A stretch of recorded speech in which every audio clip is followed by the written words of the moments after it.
Continuando con los temas de infectología, vamos a revisar el tema 5. Este tema es bastante importante no solo por la parte de las preguntas que entran en el examen de residencia, sino principalmente por el contenido tanto en tratamiento como en definición de esta patología, ya que se clasifica como una urgencia médica, ¿no? Estamos hablando acerca de la meningitis aguda. Bien, vamos a comenzar. Evidentemente, si hacemos una definición, pues es más que evidente que se trata de una inflamación de las meninges, ¿no? Las meninges son aquella parte conjuntiva que recubre el tejido nervioso principalmente. Entonces, la meningitis se trata de eso, ¿no? De una inflamación de este tejido, de las meninges. Es un cuadro que se acompaña en cambios también del líquido cefalorraquídeo. Entonces, es una inflamación de las meninges más cambios en el líquido cefalorraquídeo. Aquí en la imagen te muestro la anatomía básica, ¿no? de las meninges. Empezamos con la dura madre, que es la parte más gruesa de las meninges, y luego vienen las leptomeninges, que son la aracnoides y la pía madre. Entre la aracnoides y la pía madre se encuentra un espacio que se llama el espacio subaracnoideo, y por este espacio subaracnoideo es donde circula el líquido cefalorraquídeo, ¿sí? Bien. ¿Cuál es la etiología de la meningitis? Saber esto es muy importante, ya que una vez identificado o con una sospecha de alguno de estos microorganismos, vamos a iniciar un tratamiento antibiótico empírico. Entonces, este tratamiento antibiótico va a tener que cubrir a estos gérmenes, ¿no? La meningitis puede causarse por varios microorganismos, tanto bacterianos como virales e incluso alguna vez parasitarios, ¿no? Los más importantes, sin duda, los bacterianos y los virales. Y dentro de la etiología bacteriana, el más importante es el Streptococcus pneumoniae. El Streptococcus pneumoniae es la bacteria que con más frecuencia causa meningitis, sobre todo en adultos mayores de 20 años, ¿sí? Entonces es el germen principal que tú debes sospechar ante una meningitis. Normalmente el mecanismo patogénico por el que se adquiere la meningitis por esta bacteria es por una invasión de la nasofaringe, ¿sí? Más adelante, cuando hablemos un poco de la fisiopatología, te voy a explicar en detalle cómo es este mecanismo. Otra bacteria importante, ¿no? Y que genera meningitis con una proporción de un 25 al 60% de los casos es la Neisseria meningitidis. Entonces la Neisseria meningitidis, o llamado también el meningococo, ¿no? Produce meningitis en adultos entre los adultos a los 20 años y entre niños de 2 años para adelante, ¿no? Y adultos hasta los 20 años. Más o menos este rango etario es el que tienes que identificar más o menos, ¿no? En un niño encima de 2 años, pues si tiene meningitis, sospechar de una Neisseria meningitidis, ¿no? Un adolescente también puede sospechar de una Neisseria meningitidis. El mecanismo patogénico por el que se adquiere pues es básicamente similar al del Streptococcus pneumoniae. Hay una invasión nasofaringea y a través de los plexos coroideos, como vamos a ver más adelante, pues se produce la infiltración en el líquido cefalorraquídeo y evidentemente la meningitis. Hay otros gérmenes que también son importantes que los conozcas debido a que ciertos factores pueden predisponer su infección. Por ejemplo, el Streptococcus agalactiae, que es una causa frecuente de meningitis en donde en recién nacidos, ¿sí? Y también hay que sospechar en personas que son mayores de 50 años, pero principalmente en recién nacidos. El Streptococcus agalactiae. La Listeria monocytogenes es un germen muy importante, ya que se puede presentar en las distintas etapas extremas de la vida. Por ejemplo, es una causa de meningitis, sobre todo en neonatos y en personas mayores de 60 años, o sea, en ancianos, ¿no? Adultos mayores. La Listeria monocytogenes también es importante porque es una causa frecuente de meningitis en pacientes que son inmunodeficientes o inmunodeprimidos, también en alcohólicos y también en mujeres embarazadas, ¿no? Entonces, Seguimos avanzando dentro de la etiología bacteriana. El Staphylococcus aureus y los Staphylococcus coagulasa negativos causan meningitis sobre todo tras intervenciones neuroquirúrgicas, ¿no? Sobre todo en las derivaciones ventriculoperitoneales derivadas de una hidrocefalia. Entonces, lo que tienes que recordar de este cuadro que es importante es primero que el germen más frecuente es el Streptococcus pneumoniae, el segundo en frecuencia la Neisseria meningitidis y los otros de acuerdo a las características del paciente o a factores etarios, o sea, la edad, ¿no? Como la Listeria monocytogenes, extremos de la vida, recién nacidos y personas adultos mayores. Listeria monocytogenes también está presente en pacientes inmunodeprimidos, en alcohólicos y en embarazadas. ¿Para qué todo esto, no? Porque estas pautas acerca de los microorganismos nos van a dar más o menos la sospecha, ¿no? Para iniciar un tratamiento empírico, ¿sí? Por ejemplo, si yo tengo un recién nacido, ¿no? Con sospecha de meningitis y quiero iniciar el tratamiento antibiótico, yo sabiendo que Listeria monocytogenes y Streptococcus agalactiae son los más frecuentes, pues utilizaré un antibiótico en primera instancia que me cubra básicamente estos dos microorganismos. Entonces, más o menos es para eso que te sirve la etiología y la identificación de uno de estos microorganismos. Bien, las meningitis virales, también las meningitis virales son frecuentes. Entonces, dentro de estas, los gérmenes o los virus más frecuentes, en un 80% está el Coxsackie y el ecovirus, ¿sí? Los enterovirus. La segunda causa viral de meningitis es el virus, sobre todo herpes tipo 2.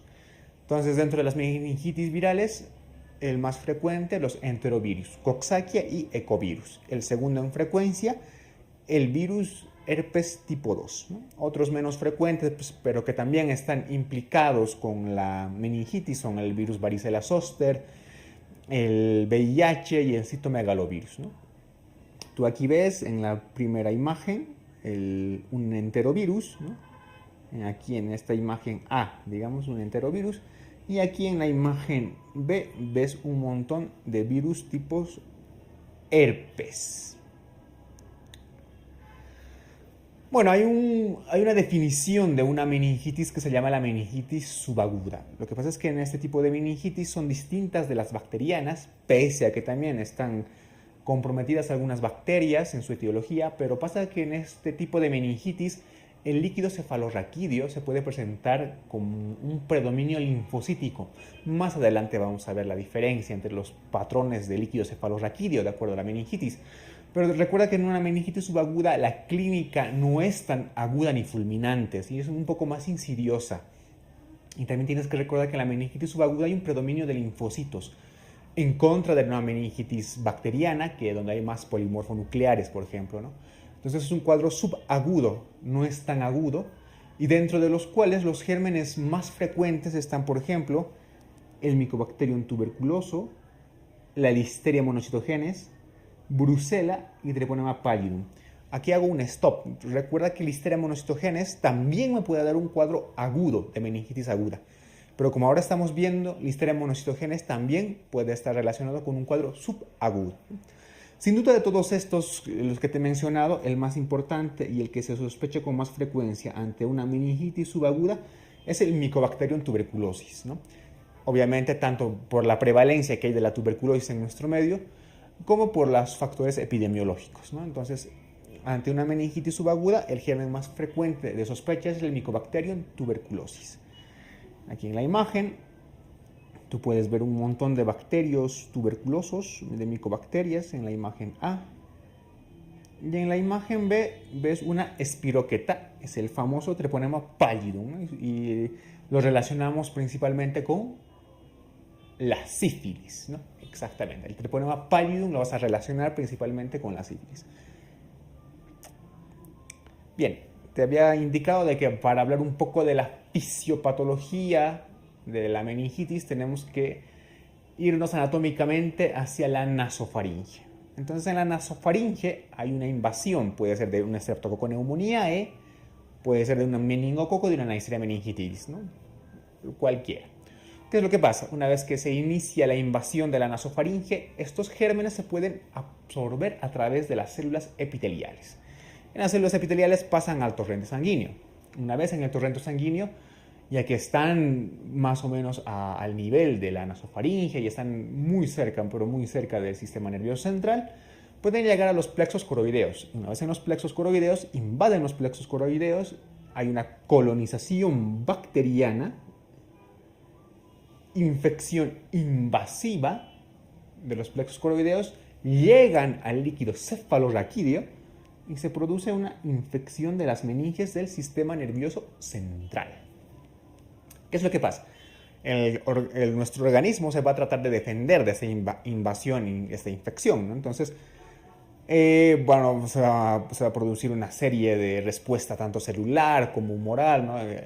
Los macrófagos van a estar presentes y demás, ¿no? Entonces, hay una lisis bacteriana. Y de la lisis bacteriana, los lipopolisacáridos, ¿no?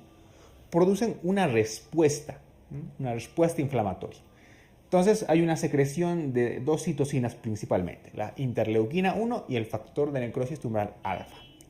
Entonces hasta aquí tú ves dos cosas. Primero, que hay una infección, hay una invasión por gérmenes, sobre todo del líquido cefalorraquídeo, por tanto del sistema nervioso central. Y por otra parte se está produciendo una respuesta inflamatoria, ¿no? Por tanto, celular como humoral, por la interleuquina 1 y el factor de necrosis tumoral alfa. Entonces, en la meningitis hay una combinación, tanto de una infección, una colonización, y de una respuesta inflamatoria. Bueno, ¿qué pasa después de toda esta respuesta inflamatoria, ¿no? Hay lesiones celulares, tanto de las células gliales y también de algunas neuronas, ¿no? Sobre todo porque hay una producción de radicales libres, acuporina, etc., ¿no? Pero hay una lesión de las células gliales y neuronales, ¿no? Por la respuesta inflamatoria hay una invasión leucocitaria, ¿no? Y también hay un aumento de la permeabilidad. O sea, hay un aumento de la permeabilidad. Esto porque hay un aumento de las acuoporinas, de las metaloproteasas, etc., ¿no?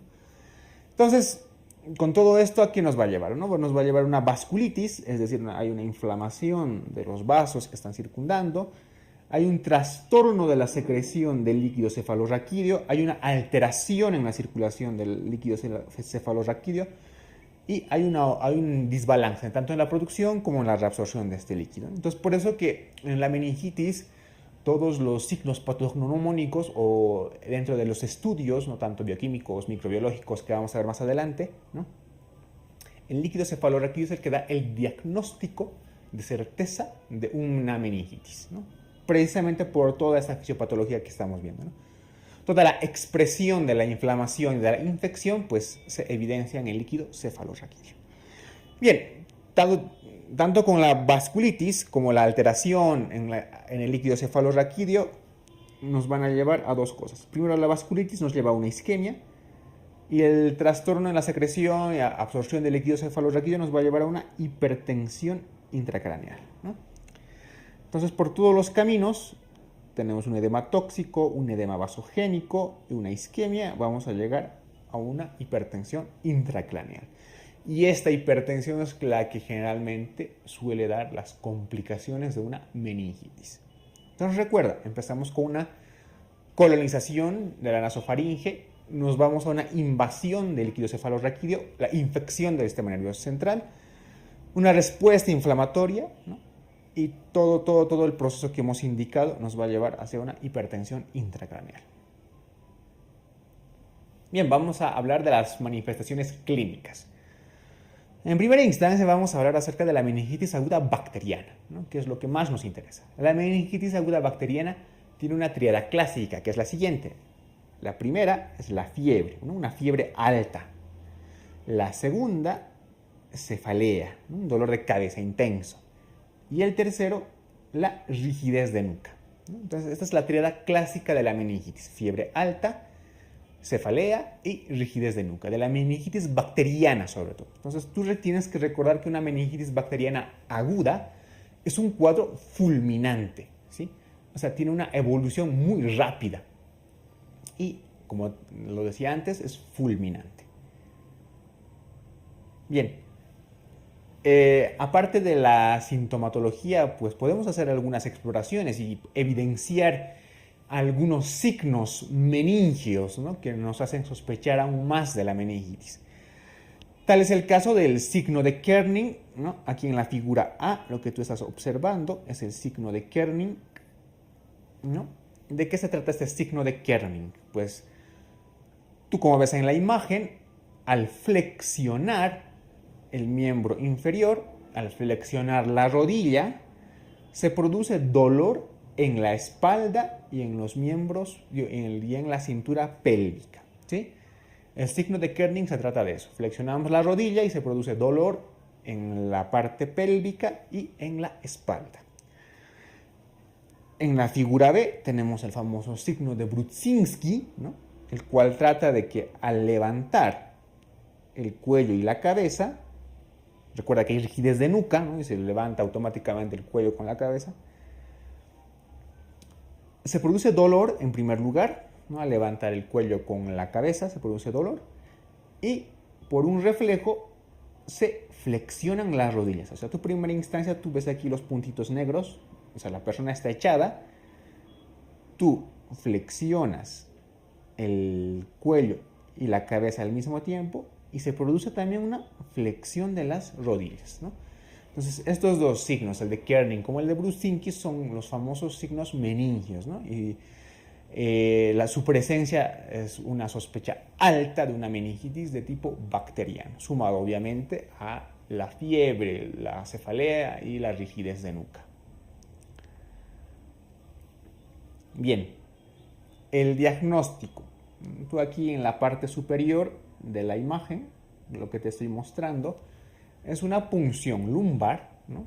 Una punción lumbar. Entonces, el diagnóstico de certeza de una meningitis aguda, pues se lo realiza con una punción lumbar, obteniendo líquido cefalorraquídeo y realizando el estudio del líquido cefalorraquídeo. Entonces, el líquido cefalorraquídeo, ¿no?, lo vamos a analizar de acuerdo a tres patrones. Primero, vamos a ver un estudio citológico, vamos a ver un estudio bioquímico y finalmente vamos a hacer un estudio microbiológico, ¿sí? Entonces, estos tres estudios nos van a ayudar a hacer un diagnóstico diferencial de los distintos tipos de meningitis. Algo que tienes que tener en cuenta es que al ser un cuadro fulminante, ¿no?, y ser una urgencia médica, ¿no?, antes de tomar incluso el líquido cefalorraquídeo, tú tienes que ya empezar un tratamiento antibiótico empírico, ¿no? Si bien el diagnóstico de certeza nos los da el examen del líquido cefalorraquídeo, esto no tiene que ser un impedimento para iniciar tratamiento antibiótico empírico lo más antes posible. Entonces, antes de hacer el estudio básico del líquido cefalorraquídeo, quiero que veas esta diapositiva. En esta diapositiva, tú vas a ver que hay ciertos factores que te dicen de que no realices una punción lumbar, ¿no? Hay que descartar hipertensión intracraneal mediante la TAC craneal antes de realizar una punción lumbar. Esto es importante. Hay que descartar hipertensión intracraneal con una TAC. ¿En qué casos realizamos la TAC para descartar una hipertensión intracraneal? Si el paciente ha sufrido crisis convulsiva, en el paciente que esté inmunodeprimido severo, el paciente que haya presentado una focalidad neurológica o el paciente que tenga un deterioro de conciencia, es decir, un Glasgow menor a 10. En estos casos, ¿no?, crisis convulsiva, paciente inmunodeprimido severo, que tenga focalidad neurológica o alteraciones de la conciencia con un Glasgow menor a 10, no se debe realizar la punción lumbar. Sí, en estos casos no se debe realizar la punción lumbar, ¿no? Y si tiene sospechas, ¿no?, realizar un TAC craneal. Ahora vamos a ver el estudio del líquido cefalorraquídeo, tanto el estudio microbiológico, celular y bioquímico. En la otra diapositiva te había mostrado las situaciones en las cuales está contraindicado realizar una punción lumbar, ¿no? y era cuando tú tienes una sospecha de hipertensión intracraneal. Bien, una vez que has descartado que el paciente tenga hipertensión intracraneal y puedas realizar la punción lumbar, obtienes el líquido cefalorraquídeo. Una vez que obtienes el líquido cefalorraquídeo, hacemos un estudio de este líquido, ¿no? ¿Y para qué nos sirve esto? Principalmente para hacer un diagnóstico diferencial de los distintos tipos de meningitis, es decir, una meningitis bacteriana, una meningitis viral o una meningitis subaguda. Pero recuerde, y no me canso de repetirlo, ¿no? Antes de tomar el líquido cefalorraquídeo, incluso de tomar la TAC si es necesario realizar el tratamiento empírico, antibiótico, lo más antes posible. Bien, entonces, aquí tú en la diapositiva ves principalmente un cuadro, el cual es muy didáctico de hecho, ¿no? En la primera parte ves los valores normales del líquido cefalorraquídeo, ¿no? Entonces los vamos a repasar un poco. El líquido cefalorraquídeo en aspecto, o sea, macroscópicamente, si tú lo ves, ¿cómo tiene que ser? Normalmente es claro, transparente, ¿no? Algunos lo llaman como agua de roca, ¿no? Súper clarito. Un análisis celular pues tiene que tener más o menos entre 1 a 5 células por milímetro cúbico. Las proteínas más o menos están entre 15 a 50 miligramos de decilitro de concentración en el líquido cefalorraquídeo. La glucosa está entre un 40 a 80 miligramos de decilitro de concentración en el LSR, ¿no? Y una vez que conozcas estos parámetros normales, ya vas a tener más o menos una idea, ¿no?, acerca de las situaciones patológicas. Bien, en la meningitis bacteriana, ¿cómo va a ser el líquido cefalorraquídeo? Principalmente el aspecto va a ser turbio, o sea, hacen la punción lumbar, sacas el líquido cefalorraquídeo y va a ser un líquido turbio, opaco. En el análisis celular va a haber más de 1000 células por milímetro cúbico, pero fundamentalmente tiene que haber un predominio de los polimorfonucleares, ¿sí? Más de un 90%. Un 90% es sugestivo de una meningitis bacteriana. ¿Cómo van a estar las proteínas en una meningitis bacteriana? Las proteínas en el líquido cefalorraquídeo están aumentadas, como aquí dice. Hay más de 50 miligramos por decilitro de proteínas en el líquido cefalorraquídeo. La glucosa va a estar disminuida, ¿sí? Mientras las proteínas están aumentadas, la glucosa está baja, disminuida, o sea, va a ser menor de 40 miligramos de decilitro. Puede haber situaciones en las cuales por alguna causa no puede haber una hiperglucemia que nos puede engañar. Entonces, en estos casos, para tratar de corregir este error, se usa la fracción tasa de glucosa del líquido cefalorraquídeo y tasa de glucosa sanguínea, ¿no? Esta fracción nos dice de que es sugestivo de meningitis si es menor a 0.4, la relación entre la glucosa del líquido cefalorraquídeo y la glucosa sanguínea. Si esta relación, esta división, como quieras llamarlo, resulta menor a 0.4, es muy sugestiva de meningitis. Entonces, en la meningitis bacteriana aguda, ¿cómo va a estar el líquido cefalorraquídeo? Turbio, células predominio de polimorfonucleares, proteínas aumentadas encima de 50 miligramos y la glucosa disminuida por debajo de 40. En la meningitis viral, ¿cómo va a estar el líquido? El líquido cefalorraquídeo estará más claro. A nivel celular habrá un predominio de ¿qué?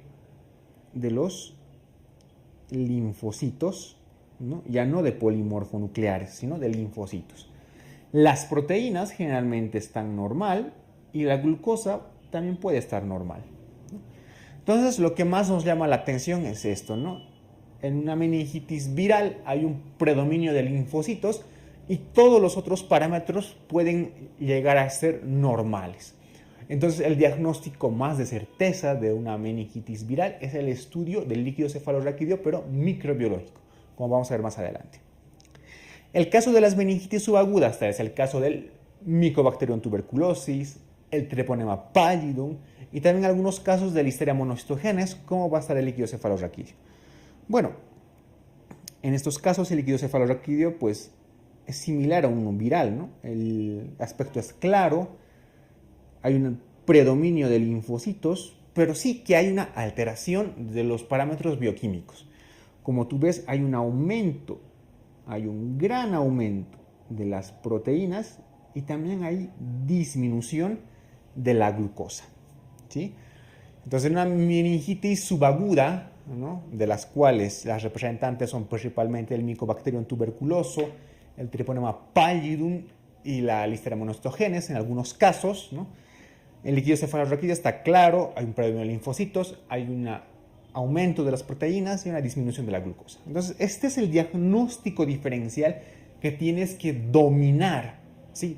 Literalmente, dominar, ¿no?, para hacer el diagnóstico diferencial entre los distintos tipos de meningitis. Recuerda, bacteriano, turbio, polimorfonucleares, glucosa baja, proteínas altas. Meningitis viral, líquido claro, predominio de linfocitos, proteínas y glucosa generalmente normales. Subagudo, el aspecto claro, predominio de linfocitos, hay un aumento exagerado de proteínas y una disminución de la glucosa. Bien, el estudio microbiológico del líquido cefalorraquídeo es el que nos va a dar realmente el diagnóstico definitivo y etiológico de la meningitis, tanto bacteriana o viral, ¿no? Entonces podemos usar las siguientes pruebas. La prueba de aglutinación de látex es una prueba que tiene una muy alta especificidad para Streptococcus pneumoniae, que recuerdas que es el principal germen causante, y para Neisseria meningitidis, ¿no?, o sea, el meningococo, que es el segundo en frecuencia, ¿no? Por lo que una prueba positiva de una aglutinación de látex es diagnóstica de meningitis bacteriana, ¿no? En caso, sobre todo, de las meningitis virales, donde tú ves que no hay mucha alteración de tanto bioquímica como en el aspecto macroscópico, no simplemente hay una alteración celular, la reacción en cadena de la polimerasa, ¿no?, es muy útil para el diagnóstico de las meningitis virales, ¿sí?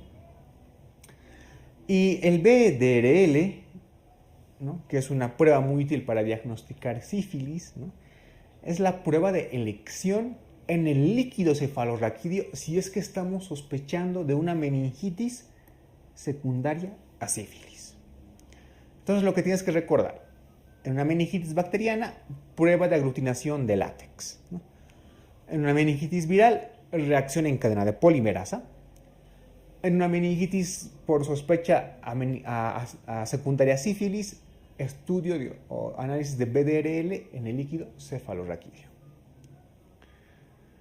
Bien, una vez que ya tenemos el diagnóstico tanto de certeza y de etiológico y demás, ¿no?, y clínico evidentemente, tenemos que realizar un tratamiento. Pero aquí no me canso de repetirte y otra vez te lo digo, ¿no? El tratamiento tiene que iniciarse incluso antes de hacer la muestra de líquido cefalorraquídeo, es decir, antes de realizar la punción lumbar. Ante la sospecha de meningitis, tú ya tienes que realizar un tratamiento antibiótico empírico, tomar una muestra de sangre para realizar un hemocultivo y evidentemente una analítica.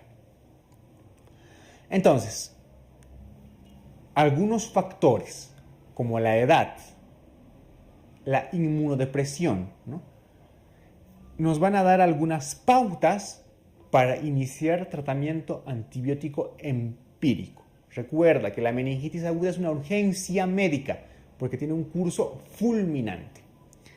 Entonces, en recién nacidos y menores a un mes, si tú recuerdas, los gérmenes más frecuentes eran Listeria monocytogenes y Streptococcus agalactiae. Entonces, por ese motivo, vamos a dar tratamiento antibiótico empírico con ampicilina para cubrir Listeria monocytogenes y cefotaxima para cubrir Streptococcus agalactiae. En lactantes, entre 1 a 3 meses, también el germen más frecuente es Listeria monocytogenes. Entonces, también utilizamos ampicilina y cefotaxima. En adultos menores a 55 años que sean inmunocompetentes, es decir, que sus defensas estén bien, ¿sí?, y no tengan ninguna enfermedad ni factor que cause inmunodepresión, en adultos menores de 55 años inmunocompetentes, lo repito, ¿Cuál era el germen más frecuente? El Streptococcus pneumoniae, ¿no? Entonces, por ese motivo, para el tratamiento vamos a utilizar cefotaxima o ceftriaxona, una cefalosporina de tercera generación, asociado a vancomicina. ¿Por qué asociamos a vancomicina? Porque en muchos casos este Streptococcus pneumoniae puede que sea resistente a las cefalosporinas. Entonces, para cubrirlo todo. En adultos mayores a 55 años, es decir, ancianos, ¿no? Mayores a 55 años, adultos mayores y los ancianos, ¿no? O adultos que sean menores a 55 años, pero que sean alcohólicos o que sean inmunodeprimidos, es decir, por ejemplo, un paciente de 30 años que tenga VIH, ¿no? Es un inmunodeprimido. Un paciente de 40 años que haya sido sometido a una quimioterapia por una leucemia, ¿no? También es un inmunodeprimido, ¿no? Entonces, en estos casos, ¿qué tenemos que sospechar? Si hay meningitis en estos pacientes, sospechamos de Listeria monocytogenes. Y por la edad, también sospechamos de Streptococcus pneumoniae.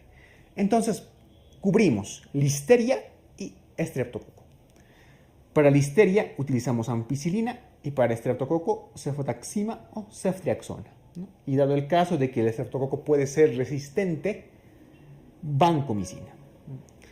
En el otro caso de una meningitis nosocomial, es decir, que el paciente haya adquirido la meningitis dentro del hospital, o en un paciente que tenga una meningitis postraumática después de neurocirugía o en pacientes neutropénicos, ¿no? Tenemos que pensar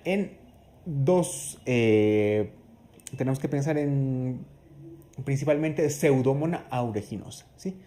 Entonces tenemos que cubrir un estreptococo o un estáfilo, ¿no? Un Staphylo aureus, que sea resistente a la meticilina porque lo ha adquirido a nivel nosocomial.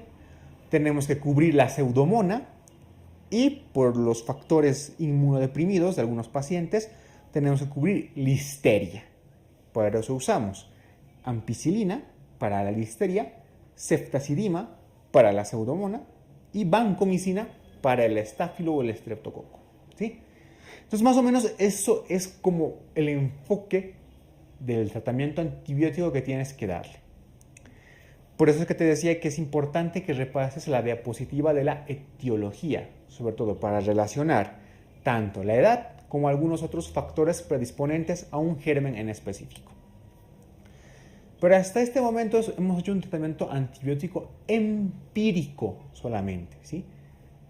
Y una vez que tengamos tanto el diagnóstico etiológico de certeza, pues evidentemente se cambiarán algunas pautas de tratamiento, ¿no? Entonces recuerda, el tratamiento de la meningitis aguda es una urgencia médica, ¿no? Y tienes que realizarlo de inmediato, de forma empírica, pero siempre, siempre, siempre, como ves en la diapositiva, viendo los factores etarios y los factores predisponentes a algún otro microorganismo, como la inmunodepresión, por ejemplo, o las neurocirugías.